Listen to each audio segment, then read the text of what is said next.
Entonces, lo que vamos a tratar de ver acá es la introducción a LoRa, en esta primera parte, en la cual vamos a ver los principios de funcionamiento de LoRa, vamos a ver la arquitectura de LoRa, qué tipos de comunicaciones podemos establecer, y vamos a dejar para las clases subsiguientes la operatoria concreta utilizando LoRaWAN, y vamos a hacer algunas discriminaciones al respecto. Bien, arrancamos entonces con un caso que vamos a intentar desmenuzar para cada una de las metodologías de comunicaciones que vamos a ver nosotros a lo largo de lo que nos queda de la materia, fundamentalmente pensando en que no siempre vamos a utilizar la misma forma de conectividad en cualquier caso. Acá, por ejemplo, monitoreo de animales en una estancia. Ejemplo típico que dijimos, estoy en el medio del campo, no tengo telefonía celular, tengo grandes distancias, no puedo depender de las prestadoras que me vengan a colocar una antena en el medio del campo, lo tengo que hacer yo. Eso es una opción. Después, telemedición de consumo de agua o gas.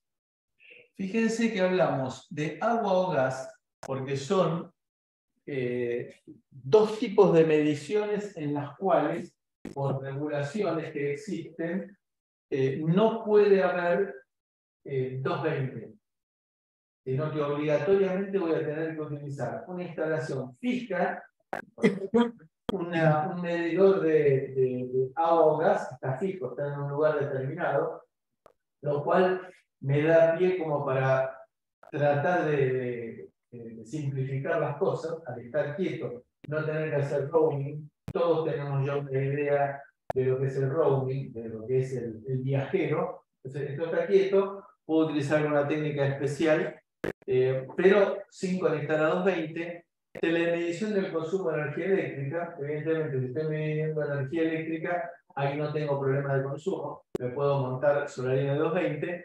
Y después, otro caso más de seguimiento de vehículos en una ruta. Hoy en día es bastante común que los grandes camiones, por ejemplo, tengan un seguimiento a lo largo de la ruta. En este momento está utilizando una tecnología GPRS, es decir, las bandas históricas de 2G y 2,5G, que están presentes en cualquier lugar del mundo, en cualquier G que imaginemos. Existe coetáneamente con 5G, con 4G, con 3G, es decir, siempre va a seguir existiendo. Pero la idea es transferirlo, utilizar las tecnologías más modernas, pero ahí requiere hacer un seguimiento a lo largo de la ruta. Por eso lo ponemos como caso en particular. Bien. ¿Qué más? ¿Qué es lo que tengo que tener en cuenta para definir cuál es la mejor tecnología para nuestro desarrollo? Viene alguien, nos presenta un proyecto, ¿qué tecnología vamos a usar? Tengo que tener en cuenta el consumo. Nosotros vamos a estar hablando ahora siempre de bajo consumo. La velocidad, es decir, la cantidad de bits por segundo que voy a tener que transmitir. El alcance, dijimos nosotros que requerimos distancias de kilómetros. La topología. ¿Qué requiero yo como característica topológica? Que todos se conecten con un solo centro, con un solo punto, es decir, una conectividad de tipo estrella, porque tienen que comunicarse los nodos entre sí. Y después hay otro punto que es la disponibilidad de un entorno de desarrollo apropiado, es decir, algo que me facilite a mí el desarrollo. Recuerden ustedes siempre que lo que necesito es sacar el producto al mercado lo antes posible. Y luego el apoyo. Esto del apoyo es muy importante porque, recordemos, estamos en la Argentina. La Argentina es un país terminal. Es decir, nadie pasa por la Argentina para ir a otro lugar. Estamos en el fondo del mapa. Con lo cual, no es un lugar en el cual sea fácil acceder, y aparte de nuestros volúmenes de consumo son bastante reducidos como para que nos den bola los grandes fabricantes. Entonces, tenemos que tener soporte local. Alguien a quien ir a golpear. Yo lo insistí muchas veces en Digital 3 y lo repetimos ahora. Necesitamos tener alguien a quien agarrarlo de la camisa como para decirle, dame una mano porque estoy perdido. Dentro de este espectro, nosotros vamos a tener dos tipos de categorías de Internet de las cosas. En primer lugar, tenemos el Internet de las cosas que sea Internet de las cosas no celular e Internet de las cosas celular. En el caso de Internet de las cosas celular, lo que estamos diciendo nosotros es que vamos a necesitar el soporte de conectividad que nos dan las empresas celulares. Con lo cual, en el medio del campo, el ejemplo que hemos planteado más de una oportunidad, en el medio del campo no tenemos ningún tipo de soporte de ayuda.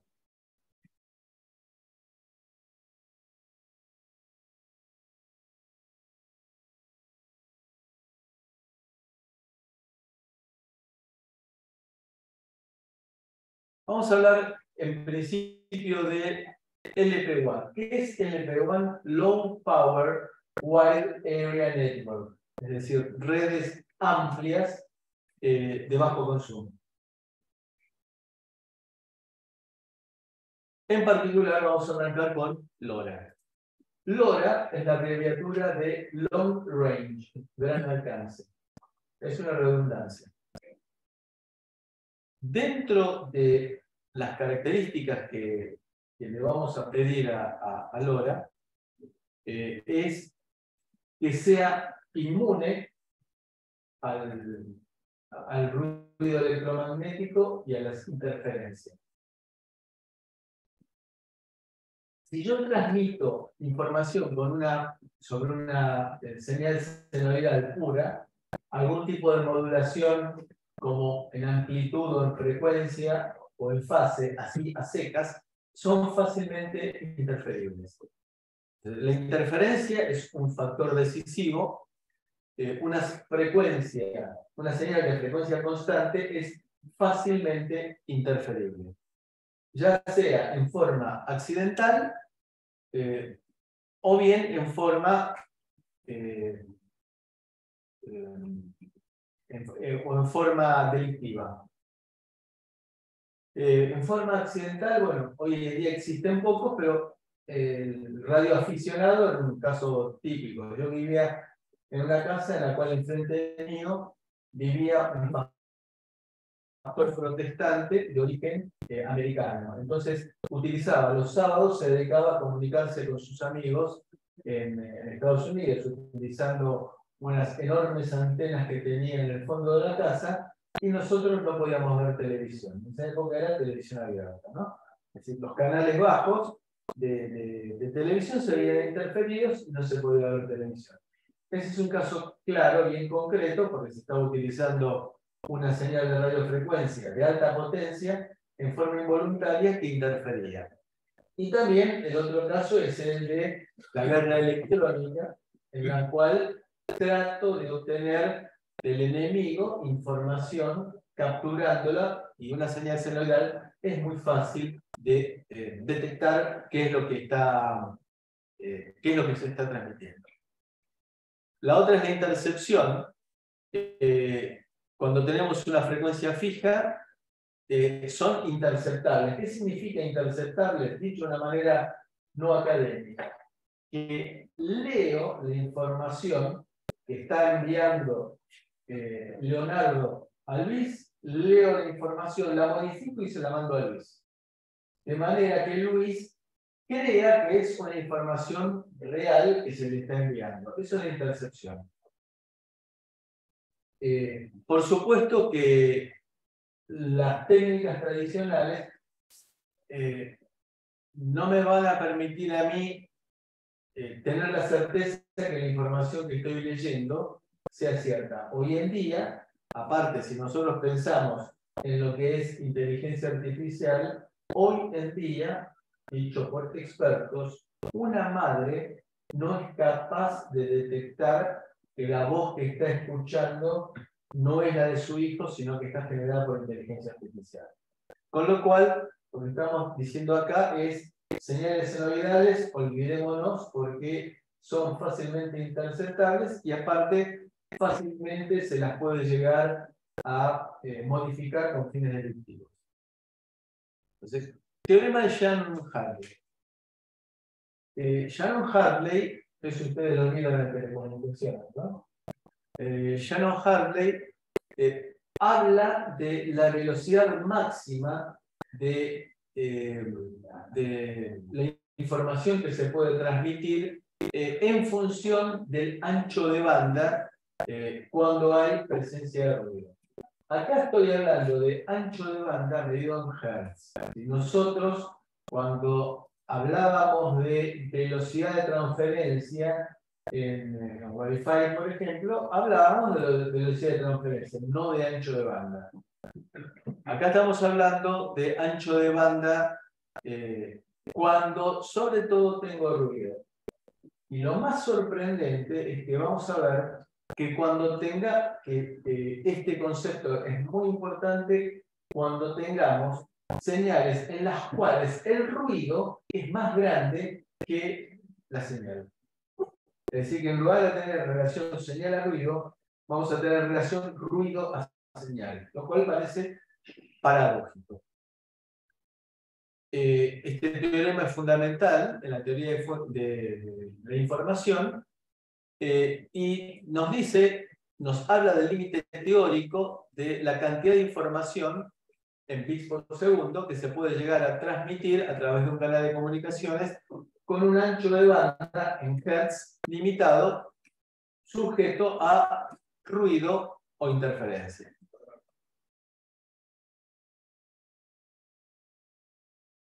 Bueno, lo que dice el teorema de Shannon-Hartley posta es que la capacidad del canal para un enlace de comunicaciones está vinculado, C es la capacidad del canal medido en bits por segundo, está definido por el ancho de banda en hertz multiplicado por el logaritmo en base 2 de 1 más la relación señal a ruido. Expresada como una relación de potencia en forma lineal. Es una vinculación teórica, no es difícil de demostrar. Y acá vamos a tratar de juguetear un poco para la consideración en la cual tengamos señal y ruido en niveles parecidos. Si tomamos logaritmos neperianos en la expresión anterior, es decir, esta expresión anterior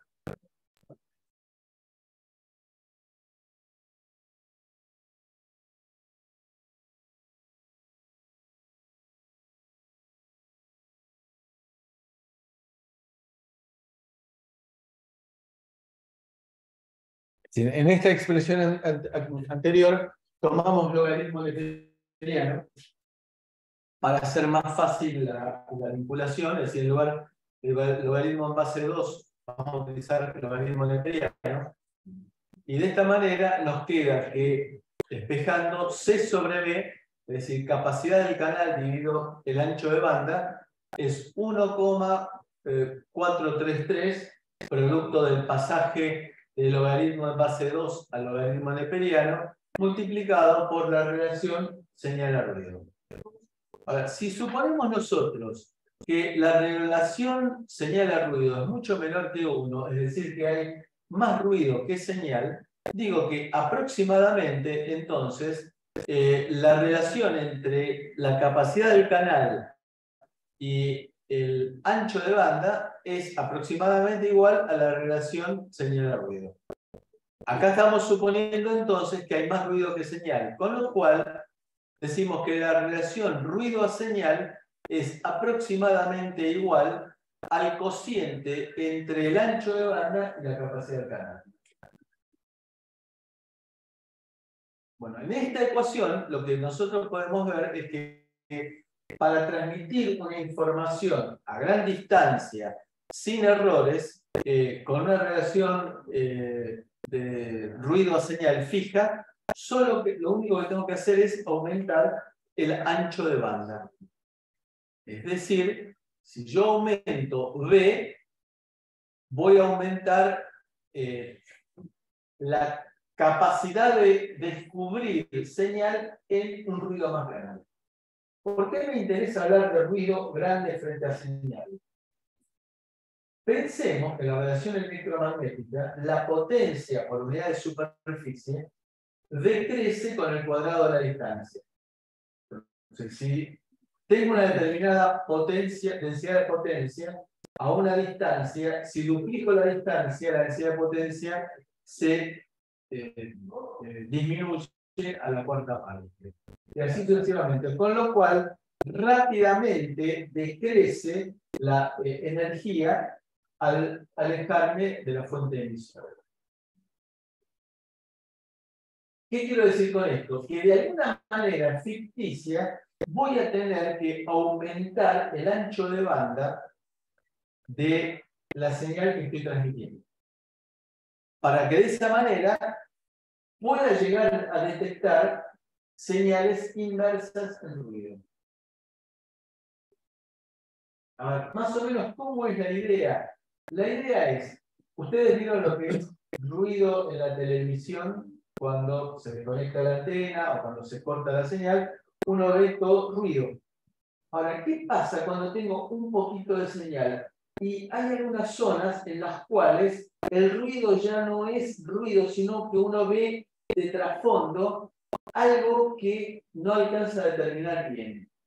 Entonces, ¿qué es lo que tendría que hacer yo? Empezar a sacar de esa zona en la cual veo que no es ruido, empezar a sacar fotos en forma reiterada y luego esas fotos superponerlas una con otra y en esa voy reconstruyendo paulatinamente con sucesivas fotos, llámense lecturas, reconstituir eso que debe ser una señal y que está en el medio del ruido.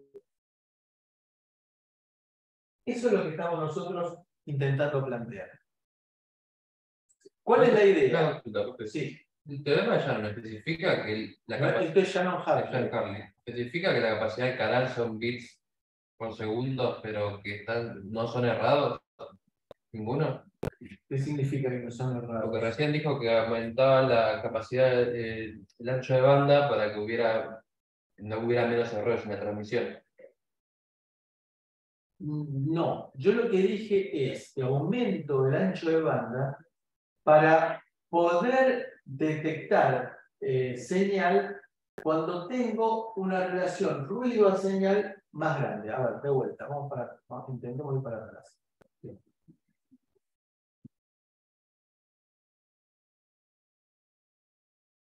Lo que yo estoy diciendo es que si yo aumento B manteniendo C, C es la cantidad de bits por segundo que yo quiero transmitir. Sí. ¿Está bien? Eso está fijo porque son la cantidad de bits que yo quiero transmitir en un determinado lapso para transmitir la temperatura. ¿Ok? Entonces, si yo aumento B en forma ficticia, digamos, fuerzo a aumentar el ancho de banda de alguna manera, lo que digo es que voy a poder llegar a recuperar la señal sobre un ruido mayor para mantener la proporcionalidad. Lo cual significa que voy a poder recuperar esa imagen que estaba suponiendo yo en una pantalla de televisión con ruido a mayor distancia. Sí. Lo que voy hacer es entonces enviar en múltiples frecuencias la información. Fíjense que acá estoy enviando a ABC y la estoy enviando en distintas frecuencias, pero en forma reiterada. Es decir, es lo que estaba diciendo antes de sacar una foto de un pedacito de la pantalla en múltiples oportunidades, para ver si puedo llegar a reconstituir la señal que está inmersa en el ruido. O sea, lo único que se requiere es que el receptor sepa en dónde ir a buscarla.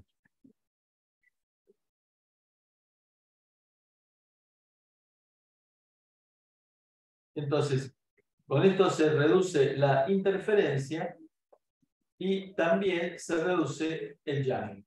¿Qué es el jamming?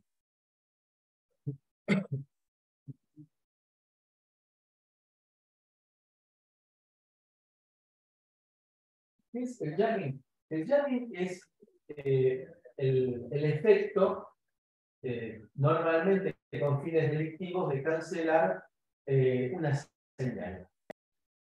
Hablamos hace un rato de que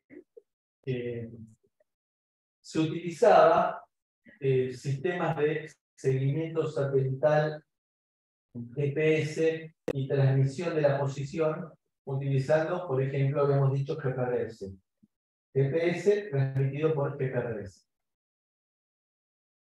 ¿Qué pasa si quieren robar un camión?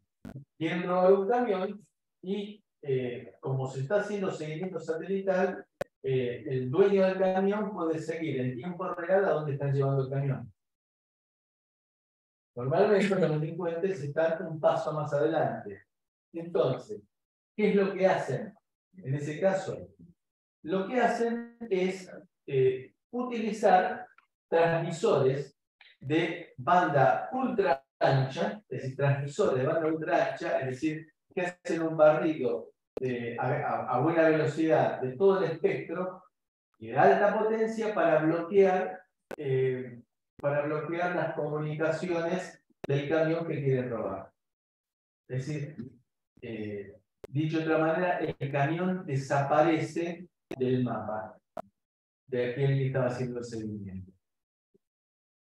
Una experiencia personal es que hace unos años, en un lugar que se dedicaban al tema seguridad, justamente, que es un tema de difícil resolución, alguien que estaba ahí mostró un dispositivo que en ese momento estaba prohibido que entraran en el país, que evidentemente lo trajo con fines demostrativos en una valija, del tamaño de un control remoto. Y los dice a los asistentes: miren su teléfono celular. Andaba normalmente.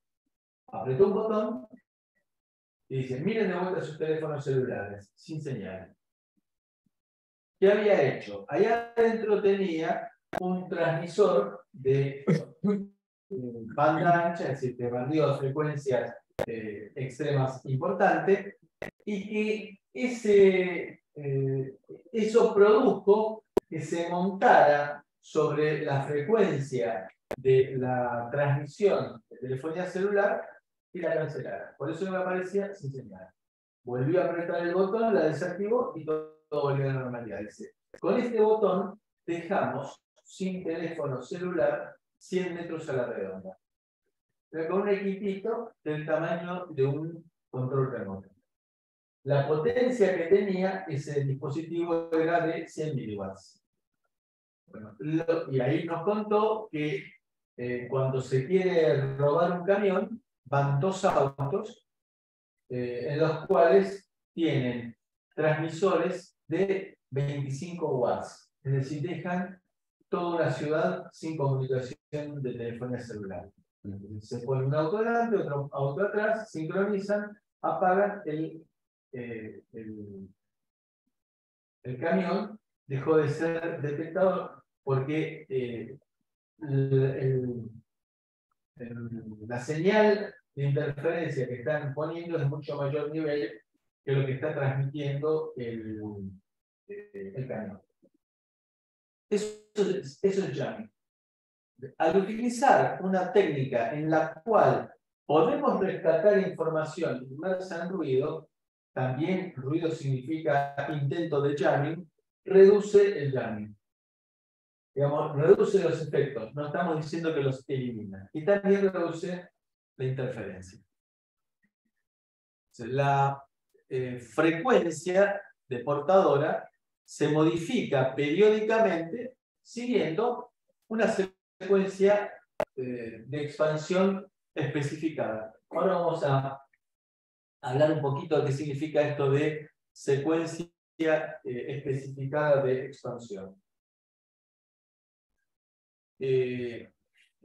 Esta secuencia de expansión se lo llama salto de secuencia.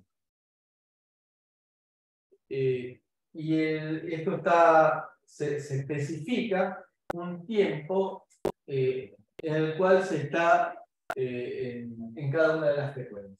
Vamos a ver un grafiquito que ya lo habíamos anticipado antes. Y el mensaje se modula según la secuencia de los saltos. Lo que habíamos visto va a transmitir A, B y C en distintas frecuencias. Por supuesto, y esto es fundamental, que el receptor tiene que conocer la secuencia.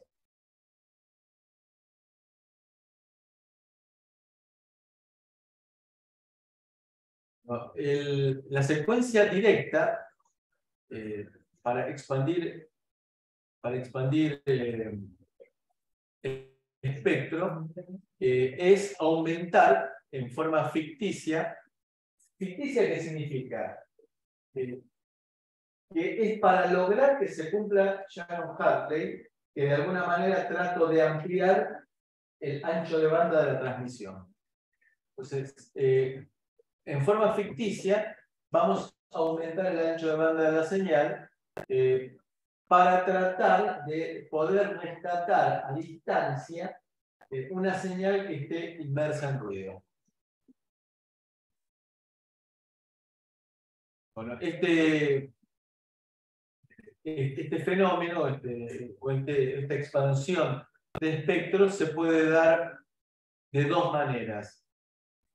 Una de las maneras es ir repitiendo la información en forma periódica en distintas frecuencias, produciendo saltos de frecuencia.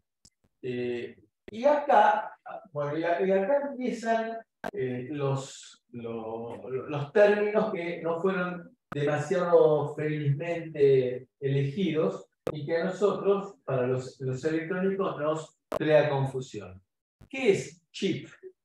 Bueno, chip es un pulsito. Chip es un pulsito. Vamos a ver en un gráfico qué significa chip. Lo que voy a utilizar es dividir el bit que quiero transmitir en chips. Y voy a transmitir esos pedacitos de bits. Es decir, tengo el bit que me dura, qué sé yo, un milisegundo. Y lo que hago es dividir ese milisegundo en pedacitos. Y vamos a ver qué pasa con todo eso. Lo que se hace, nosotros habíamos visto antes, el FHSS, Frequency Hopping Spread Spectrum, es decir, ensanchamiento de espectro por salto de frecuencias. ¿Se acuerdan cómo era la idea de ir saltando de frecuencia transmitiendo el bit? Entonces, iba transmitiendo el bit en distintas frecuencias y el receptor sabía dónde tenía que buscar.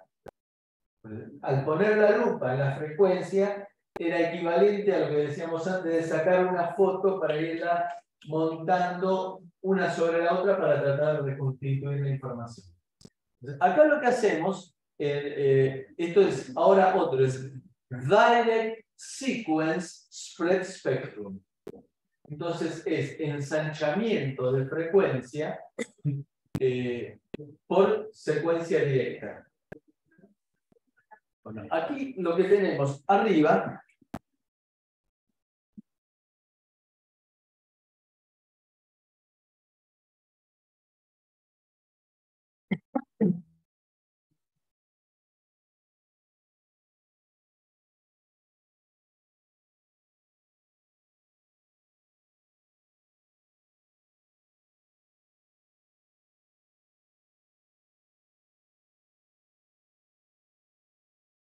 Lo que tenemos aquí arriba es el bit que queremos transmitir.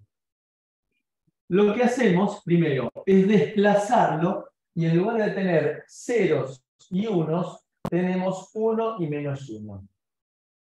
¿Por qué? Porque si yo tengo 0 en el concepto del número 0, si yo tengo 0, cualquier cosa que multiplique por 0, ¿cuánto me da? 0.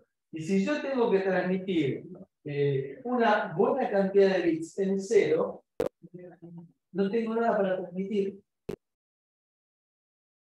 Con lo cual, lo que hacemos es desplazar los datos para que sea 1 y -1.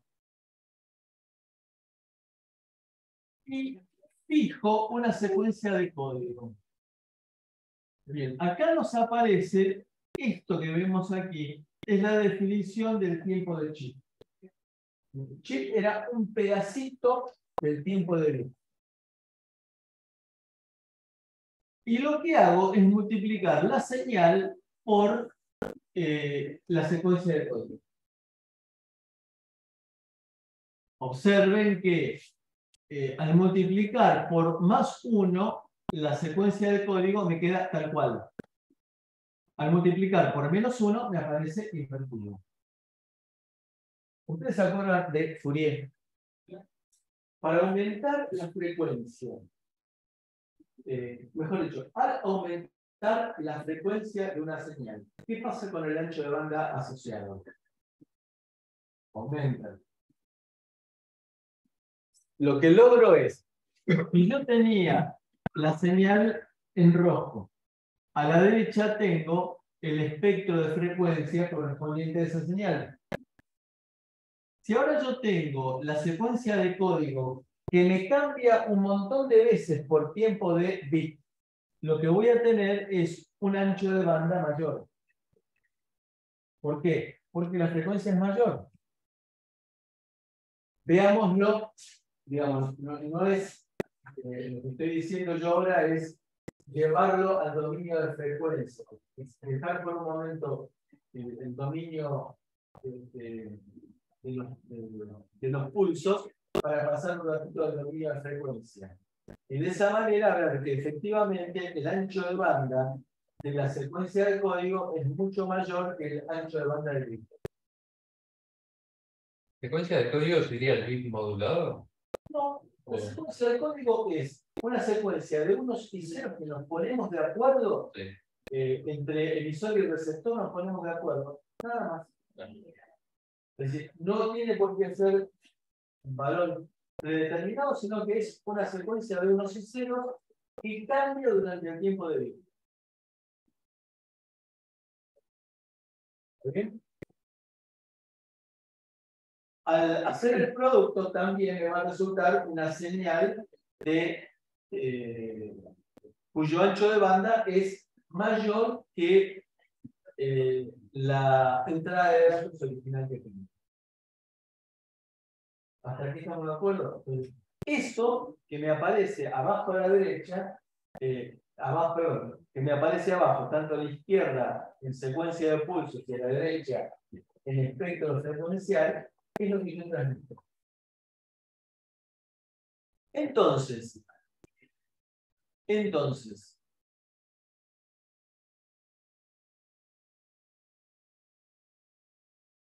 recibo, ahora del lado del receptor, recibo esa señal producto de la señal original por la secuencia de código.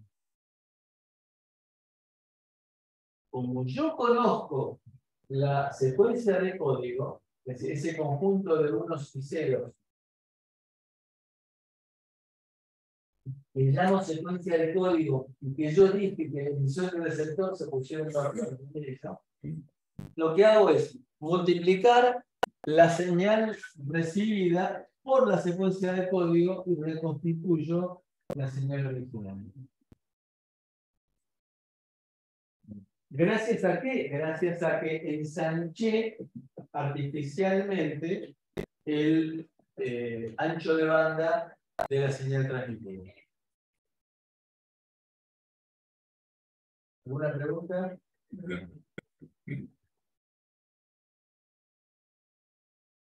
Acá, fíjense de vuelta, chip para nosotros es otra cosa. Chip para nosotros es un circuito integrado. Acá chip se llamó a ese tiempito que le doy de duración a la señal multiplicante. Y acá me aparece ahora chirp. Chirp tiene dos significados. Uno es el chirrido.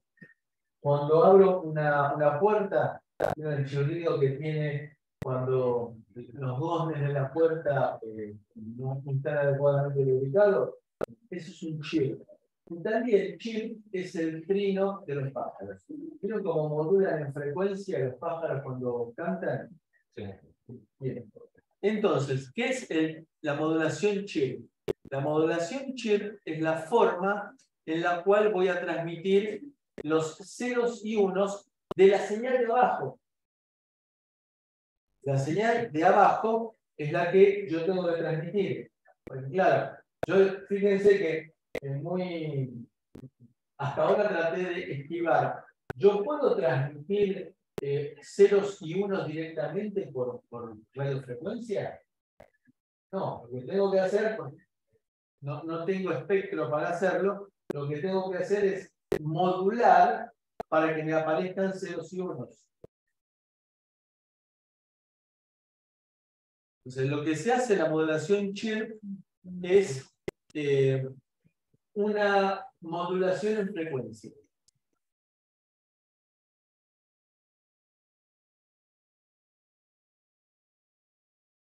Y si nosotros lo graficamos en el dominio temporal, eso es lo que corresponde a la definición, la modulación de 1 menos 1, y acá aparece Ok, encontré esto en internet para definición la población de junio menos 1. Échale un ojo.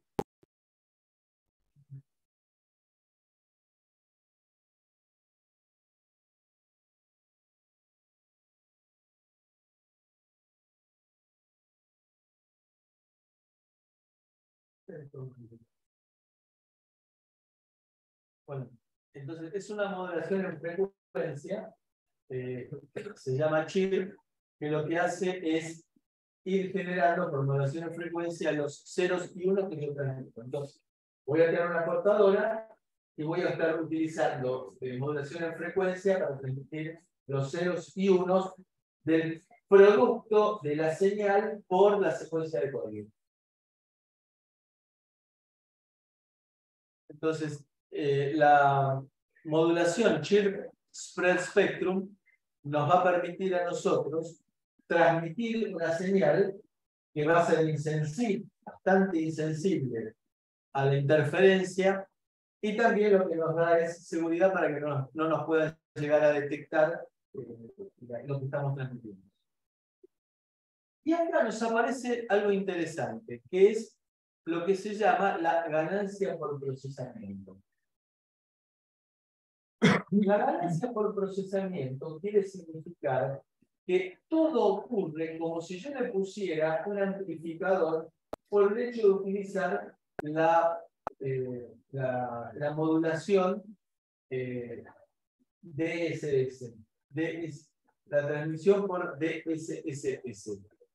Entonces, acá lo que me aparece es, se puede deducir que la ganancia por procesamiento 10 veces el logaritmo en base de 10 de la relación entre el chip rate y el bit rate. ¿Qué significa esto? Dicho de otra manera, el chip rate es la cantidad de chips que tengo por bit, o por segundo, mejor dicho. La cantidad de chips que tengo por segundo. Y RB es la cantidad de bits que tengo por segundo.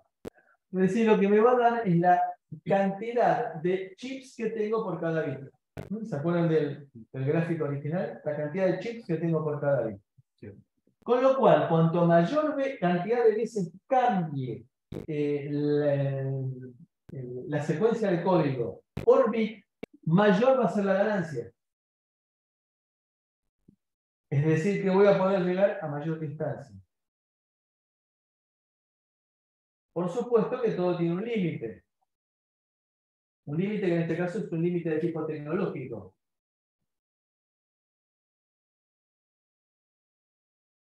Entonces, cuanto mayor sea la relación chip por bit, mayor va a ser la ganancia y por lo tanto mayor va a ser la distancia. Bien, voy a poder llamar entonces a esa relación factor de spread, de ensanchamiento, spread factor.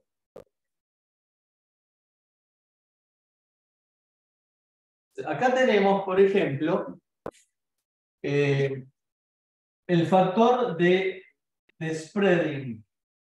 Es decir, este factor de spreading quiere significar es el 2 a la spreading factor es la cantidad de chips por bit. Con lo cual vemos que 2 a la sexta es 64, 2 a la 12 es 4096. Si yo puedo llegar a meter 4900 chips por cada bit, voy a tener una ganancia de 20 dB. Dicho de otra manera, es decir, la relación señal a ruido que yo puedo llegar a rescatar en el receptor es de menos 20 dB, es decir, que equivalente a tener una ganancia de 20 dB. Es decir, que voy a poder rescatar una señal que esté 20 dB por debajo del ruido. ¿De acuerdo?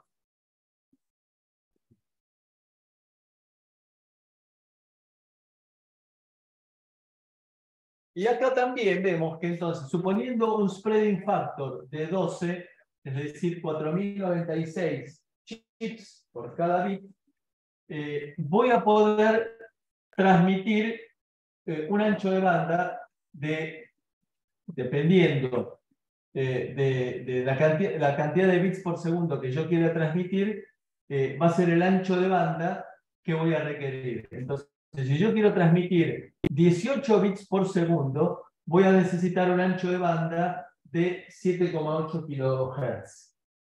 Ahora, si yo quiero transmitir 1172 bits por segundo, necesitaré un ancho de banda de 500 kHz. Por supuesto que acá me aparecen las restricciones de tipo tecnológico para poder implementarlo.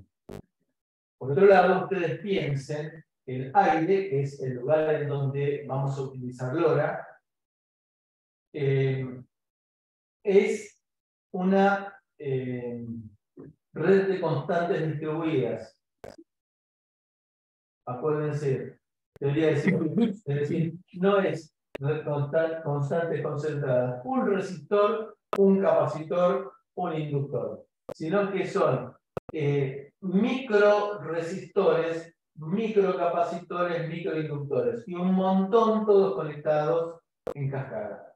Entonces, el aire se comporta como una red de componentes distribuidos.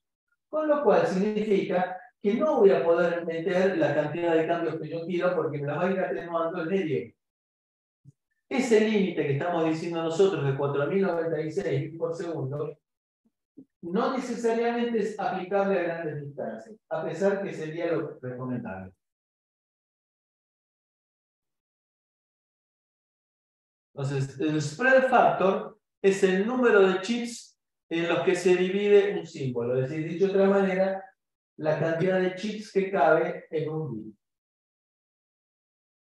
Y ahí me aparece la expresión del data rate, es decir, la cantidad de bits por segundo que puedo llegar a transmitir por el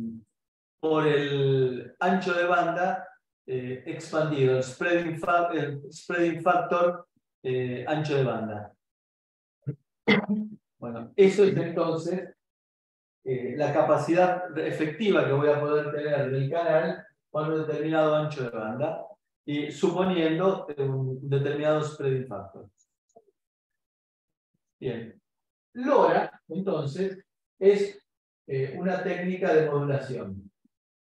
A ver, lo digo despacito. LoRa es una técnica de modulación. Si yo entro en Internet a buscar precios, me voy a encontrar que existen precios abismalmente distintos entre componentes habitualmente chinos y componentes de no chinos. ¿Por qué motivo? Claro, si nosotros pensamos conectar un dispositivo utilizando LoRa, lo único que estoy diciendo es, yo utilizo esta técnica de modulación, vos recibís esa técnica de modulación. Punto. ¿Eso qué es? Eso es capa 1 y un poquitito de capa 2, pero básicamente es capa 1. La parte física. Ahora, si yo quiero hacer algo estandarizado, tengo que utilizar las 7 capas. Entonces, ahí me aparece la implementación de lo que se va a llamar LoRaWAN. LoRaWAN, lo que quiere decir es la forma de implementación genérica de LoRa.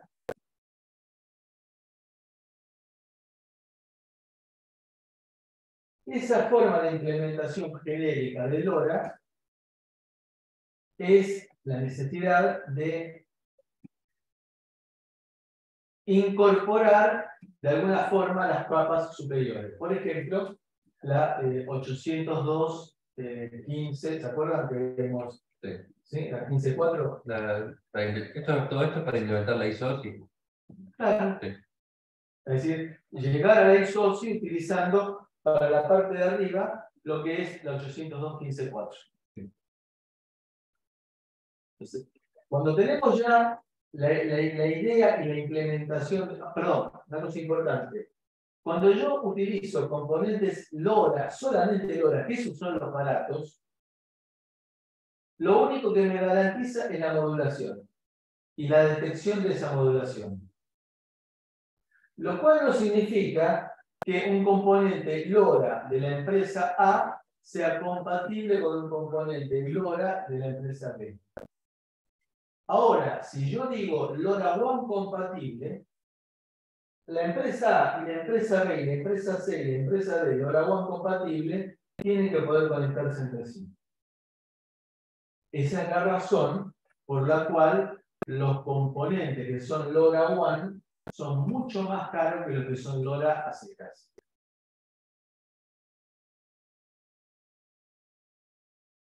Bien. O podrías igual definir el resto de las capas por tu cuenta y utilizar el... Sí, pero ya no soy compatible con los otros proveedores. ¿Yo puedo hacer mi propio stack? Sí. Sí. ¿Pero no podés llevarlo a ISOCI? Sí, la pregunta es ¿para qué? ¿Por qué lo voy a hacer yo? Sí.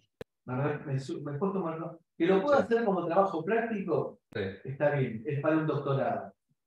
Pero la pregunta es ¿para qué? Si ya lo tengo implementado. Yo lo que estoy buscando acá, como ingeniero, es tener una solución en el menor lapso posible. Sí. Y ahí, si yo lo hago LoRaWAN compatible, me estoy garantizando de que puedo conectar cualquier componente del mercado. Sí. Bien. ¿Cómo configuro LoRa? Bueno, LoRa lo puedo configurar. Vamos a ver los 3 casos para ver el barrido. En primer lugar, en forma pública. ¿Qué significa en forma pública? Me conecto sobre una infraestructura existente. En la Argentina, nosotros tenemos la implementación hecha por una empresa que se llama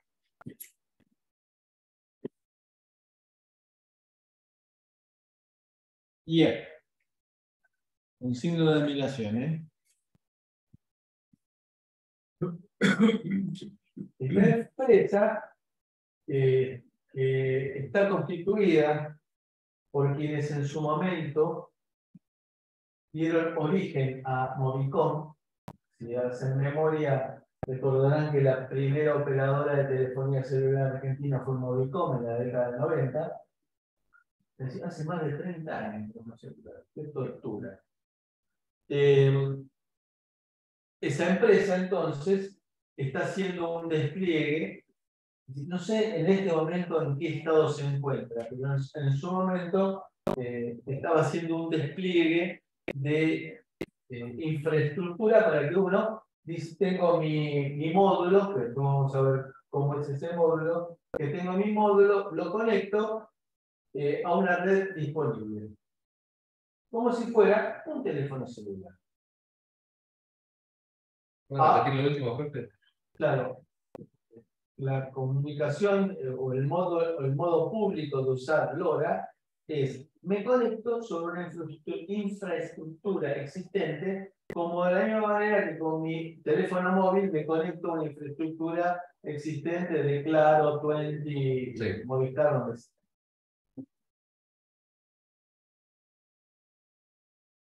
Bien. ¿Qué significa esto? Me desentiendo del problema. Yo me encargo de la solución, del firmware que adquiere datos y que los envía.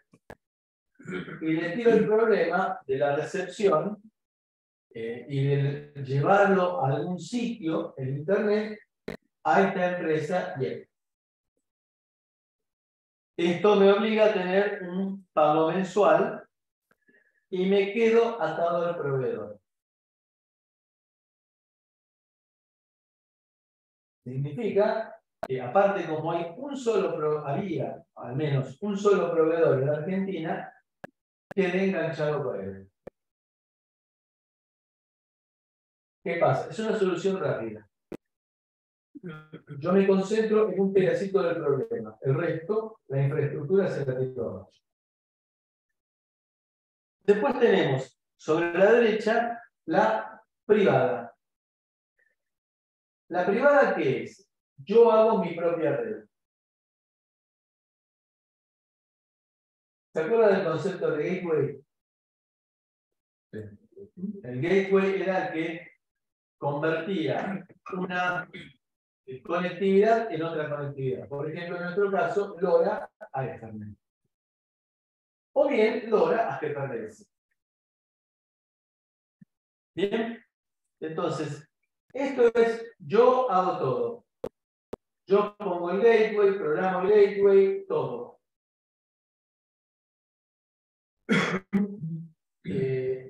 Por supuesto, desde el punto de vista de la inversión, parecería que es más económico, porque no tengo que pagarle mensualmente al proveedor. Pero me puede llevar una cantidad importante de horas de desarrollo.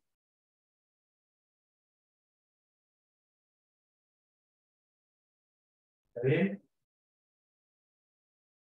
Entonces tenemos por un lado pública, que es equivalente a conectarme a una red de telefonía celular, y privada, que es equivalente a armarme una red, una LAN propia. Y después tenemos el caso intermedio, que se llama enterprise o empresa. Por ejemplo, un SAM tiene un nodo LoRa, al cual se pueden llegar a conectar todos los usuarios de distintos laboratorios. Es una mezcla entre público y privado. ¿Por qué? Primero, no es pública porque no estoy dependiendo de un proveedor externo. Y tampoco es privado porque tengo yo como usuario parte del tema resuelto. ¿De acuerdo? En nuestro caso, el gateway está en la terraza de la Boquiaje. Y ahí se conecta a Ethernet.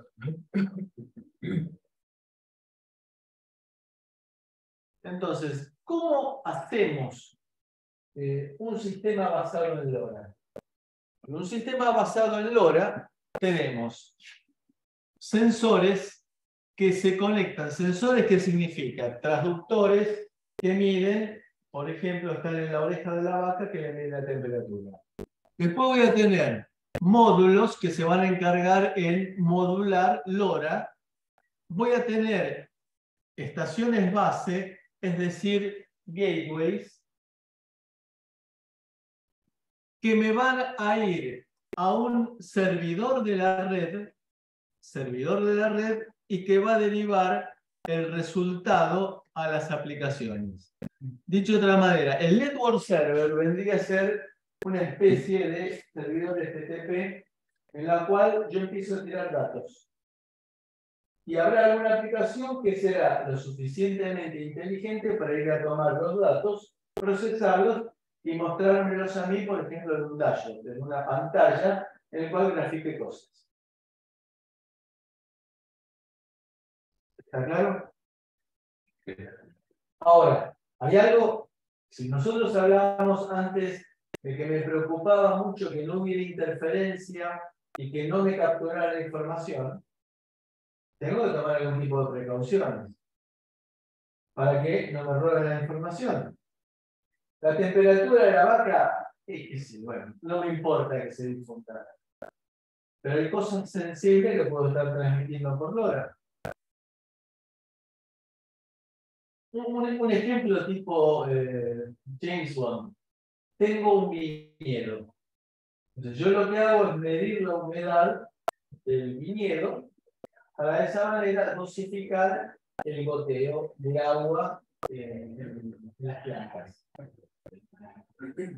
¿Qué pasa si mi vecino me interfiere, mi vecino con el cual me interfiere, mi red, me modifica los datos y me dice de que permanentemente está seca la tierra, entonces empiezo a tirarle agua, termino pudriendo las uvas, las vides, las plantas, con lo cual me interfirió en forma de daño.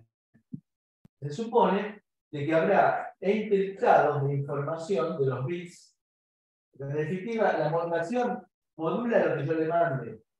Si yo en lugar de enviarle el producto de los bits por el spreading factor, por el factor factor ese que tenía de multiplicación, ese producto lo paso por algún tipo de algoritmo de encriptado. Bueno, la modulación, modulación chip, anda lo más bien. Si del otro lado, yo aparte de saber cuál es el factor que tengo que utilizar para multiplicar, también conozco el algoritmo de encriptado, desencripto, y de esa manera, aparte de aumentar la distancia de transmisión, también estoy aumentando la seguridad de la comunicación al impedir de que me puedan llegar a capturar la información. Entonces, ahí, cuando hablo de un network server, voy a estar hablando de encriptado para dar seguridad. La estación base, en nuestro caso, se conecta por medio de Ethernet. Puedo utilizar también alguna otra metodología distinta que podría ser, por ejemplo, en algún lugar que esté próximo a una ciudad o a una torre de transmisión, puedo usar GPRS. En lugar porque en el medio del campo no tengo Ethernet. Pero a veces estoy a 3, 4, 5 kilómetros de una antena de telefonía celular y, ojo, a 3, 4, 5 kilómetros no voy a tener transmisión de datos como conocemos nosotros.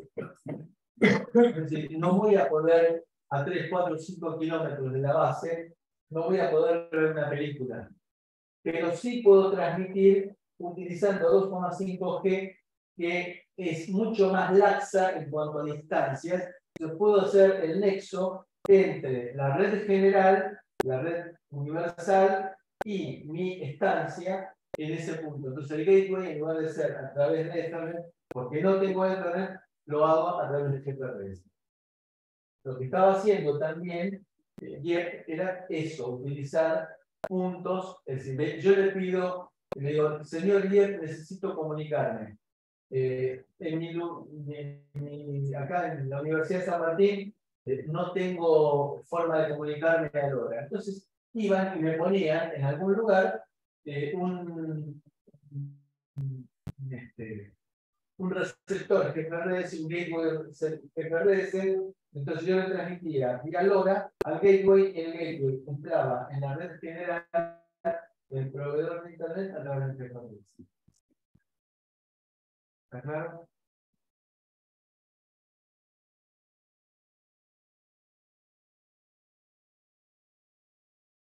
La arquitectura sería, entonces, acá tengo gateways, varios. Acá tengo dispositivos.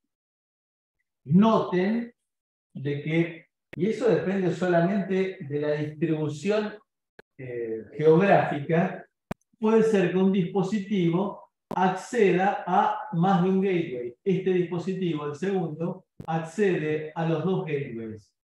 Puede haber dispositivos que acceden solamente a un gateway. Luego voy a tener un network service o network server y es el que le va a entregar los datos a la aplicación.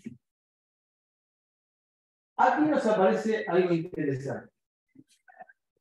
El dispositivo transmite.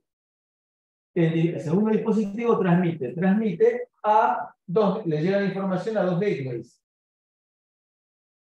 Entonces, la aplicación le va a decir al dispositivo recibir los datos bien. Pero, ¿lo van a transmitir los dos gateways?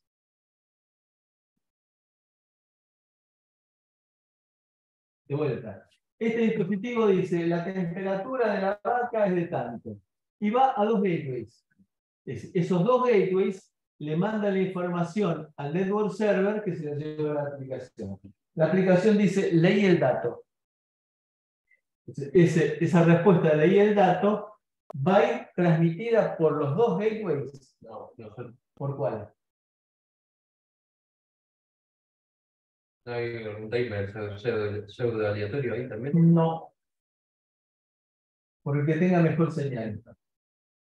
Como es comunicación por radiofrecuencia, voy a tener nivel de señal. Entonces, aquel que tenga mayor nivel de señal, y eso lo vamos a tener que determinar por medio de un servidor, ese va a ser el que le va a enviar la respuesta.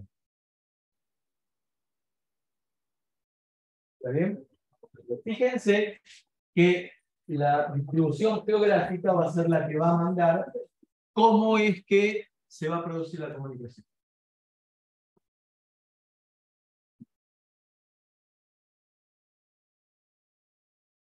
LoRaWAN es una tecnología propietaria desarrollada por Semtech Corporation. Semtech es una empresa francesa que compró a quien tuvo la idea original de LoRa. Entonces, es mandatorio, es obligatorio que los productos que se fabrican utilizando LoRaWAN lleven el sello de Semtech. Es decir, que estén lo mismo que ARM. Semtech de por sí no fabrica componentes, perdón, Semtech no vende componentes al público, sino que Semtech lo que hace es vender su tecnología y sus componentes, si fuera necesario, a los proveedores, a los que me venden a mí, que actúan como intermediarios.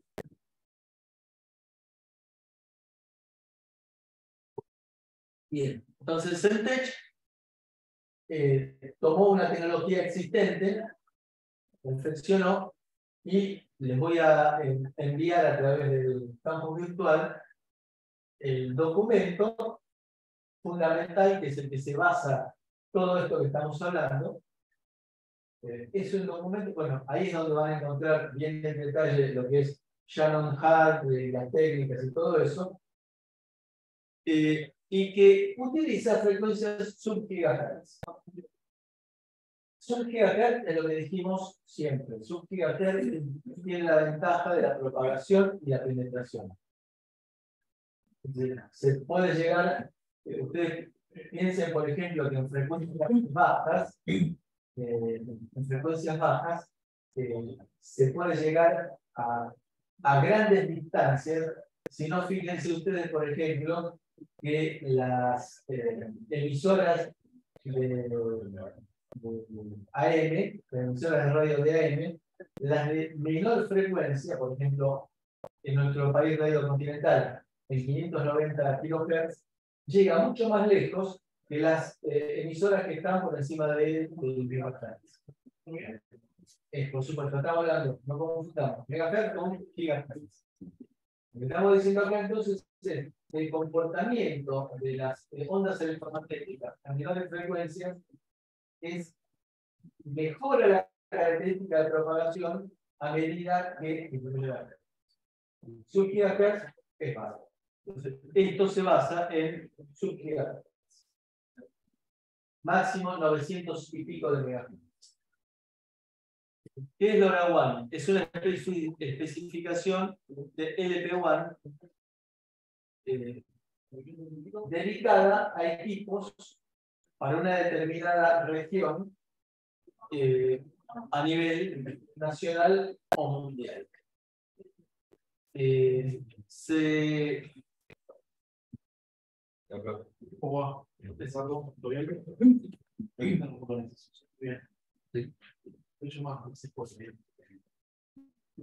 Bueno, entonces la idea es utilizar LoRaWAN para internet las cosas. Lo que busca LoRaWAN entonces, LoRa es una modulación. LoRaWAN es entonces la interoperabilidad entre componentes de distintos proveedores. Y nos permite, ustedes fíjense que, a diferencia de lo que me pasa con la telefonía celular, en la cual tengo que estar en principio conectado a un proveedor, en el caso de LoRa, yo puedo resolver toda mi infraestructura. Puedo hacer la configuración que habíamos visto en la privada, puedo hacer todo yo. Es decir, en el medio de la estancia, poner y guardar los datos de las vacas, ya no pensar en tener un gateway que me vaya a un proveedor de internet, sino que lo guardo en una red. ¿Está bien? Y al terminar el día me fijo, upa, está levantando la temperatura de esta vaca. No tengo que comunicarme con nadie. Yo puedo resolverlo y eso es bárbaro. Entonces me devuelve la libertad al usuario, permitiendo la expansión de Internet de las cosas. Entonces, LoRa es una tecnología capaz de modular, es decir, de recuperar una señal que esté 20 dB por debajo del ruido.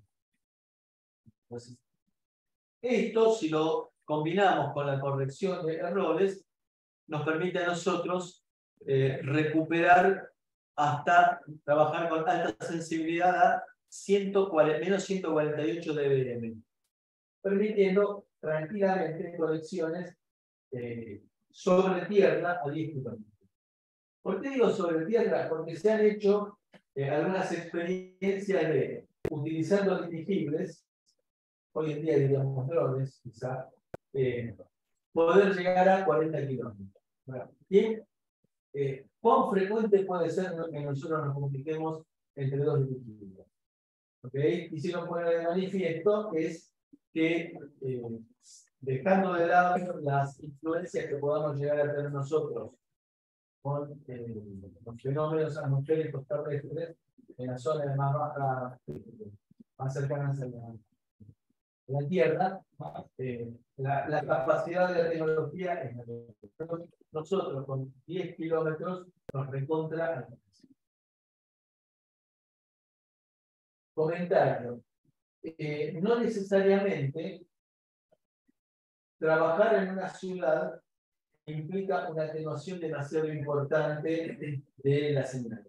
Ustedes recuerden, estamos trabajando en subtierra, con lo cual la penetración es importante. Hay experiencias hechas en Tokio, ciudad conglomerada, sí existe, en la cual se han llegado a hacer comunicaciones a 3 kilómetros dentro de la ciudad. Porque se produce un fenómeno de rebote en las paredes, de las ondas subgigahertz, y de esa manera permite llegar a esas distancias importantes. Entonces vamos a utilizar bandas ISM, es decir, ¿se acuerdan que ISM son aquellas que no tengo que pedir licencia? Pero claro, el Estado es el que dice, esta es la banda ISM. Y en cada país hay que definir cuáles son las bandas ISM. Lo cual ha dado situaciones conflictivas que vamos a mencionar un poco más adelante.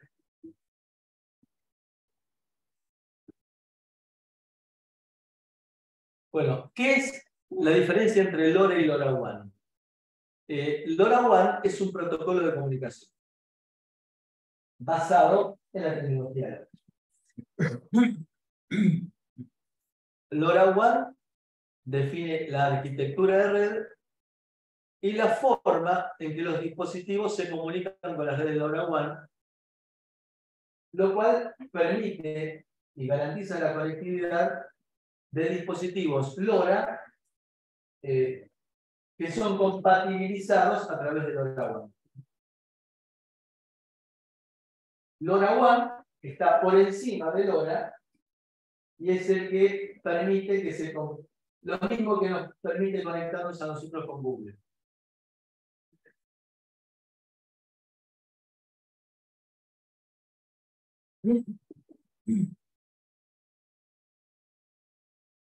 ¿Cuál es la diferencia? LoRa es la técnica de modulación. LoRaWAN es el protocolo de comunicación. Por el cual los dispositivos LoRa se comunican con la red y a Internet. Entonces, LoRa es la tecnología de transmisión, es decir, capa 1, y LoRaWAN es la tecnología de red. Entonces, la seguridad está con varias capas de cifrado. En realidad son dos capas de cifrado para garantizar la seguridad de toda la infraestructura.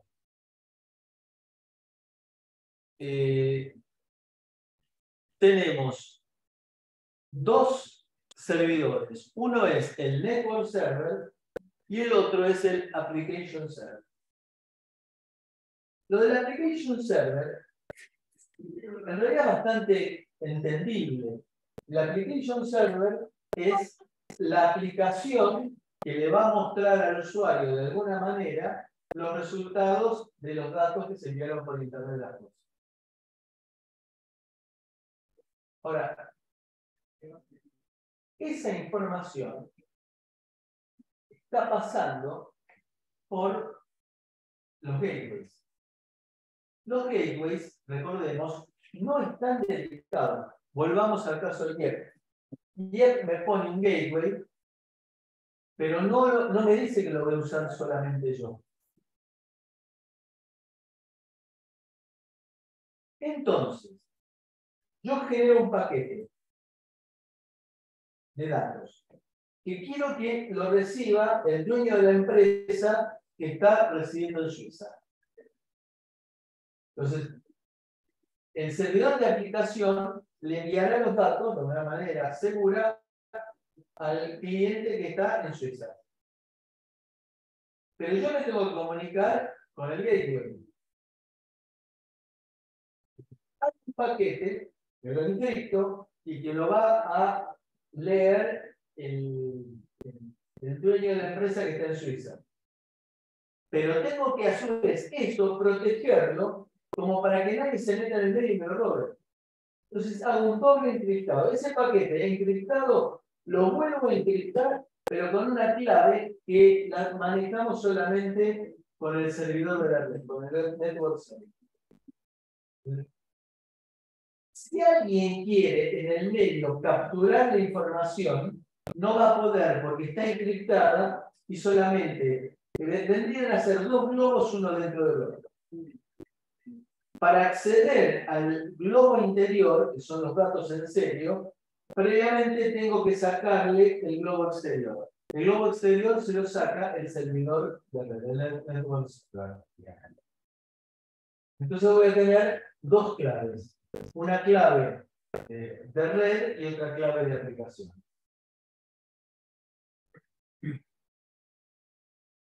¿Está bien?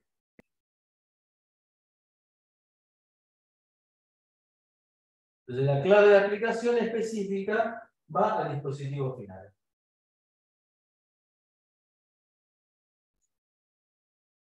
¿Alguna pregunta?